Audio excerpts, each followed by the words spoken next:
Hindi lahat ng laban ay dapat mong lahukan. Hindi lahat ng gusto mo ay dapat na ipagpilitan. If you want a happier and uncomplicated life, choose your battles well. Because not all battles are worth your time, effort, and emotions. Madalas ngang ipaalala sa akin ng asawa ko, kung hindi mo naman ikapapahamak, sumunod ka na lang at huwag nang kumontra. A peaceful life is a happier life. Sa trabaho at buhay mo, huwag kaaway kung di mga kaibigan ang iyong ipunin. Ang paalala ko sa iyo ngayong araw, wise people choose peace. Magandang araw, ako si Maloy Malibiran Salumbides para sa Pro Tips, partner mo sa inspiradong trabaho at negosyong umaasenso. Maraming magagandang bagay ang nakakalimutan at natatabunan dahil sa mga simpleng alitan.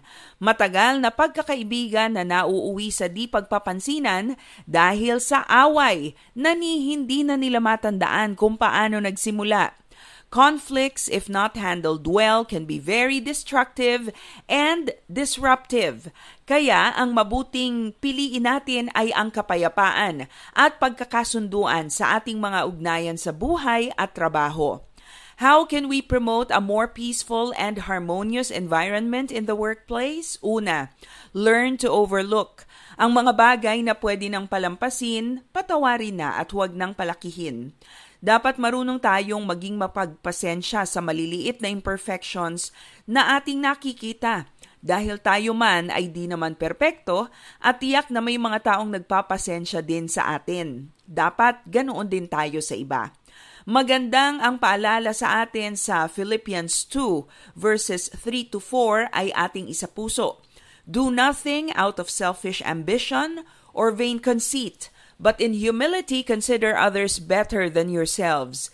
Each of you should look not only to your own interests, but also to the interests of others. Pangalawa, learn to say, I'm sorry. Matuto tayong humingi ng tawad, and when we apologize, acknowledge the wrong that was done and how it affected others. Iwasan na ang pagja-justify sa iyong ginawa.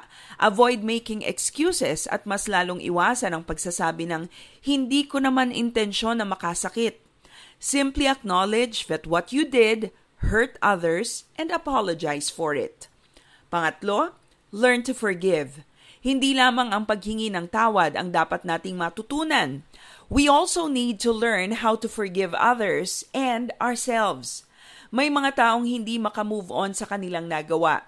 Kaya kahit na napatawad na sila ng iba, hindi pa rin maayos-ayos ang kanilang working relationship sa kanilang mga kasama dahil di nila mapatawad ang kanilang sarili.